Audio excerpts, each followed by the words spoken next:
quantum computing, quantum computing, quantum computing, quantum computers, quantum information science. ኳንተም ቴክኖሎጂ ስለዚህ ነገር ሰምተው ያውቃሉ? አብዛኛው ሰው ምንም ነገር ሰምተው ያውቃል። የእርሶ ስልክና ላፕቶፕ የሚጠቀሙት ተራ የቴክኖሎጂ ሲስተም ነው። መረጃን የሚሰበስቡት በቢትስ ነው። ይሄም ማለት 0 ወይም 1 ብቻ። የኳንተም ኮምፒውተሮች ግን የተለዩ ናቸው።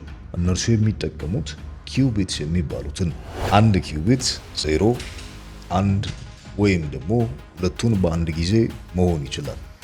ይህም ማለት የኛ ኮምፒውተሮች ለመፍታት 10,000 ዓመት የሚፈጅባቸውን ስሌቶች ኳንተም ኮምፒውተሮች በደቂቃ ውስጥ ሊፈቱት ይችላሉ።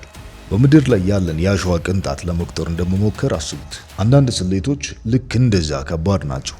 ኳንተም ኮምፒውተሮች ግን አሸዋውን አይቆጥሩትም፣ ነገር ግን ጠቅላላ የባህር ዳርቻውን ይረዱታል። በዚህም ምክንያት የኳንተም ቴክኖሎጂ የሚመለከቱትን ለማድረግ ይረዳል።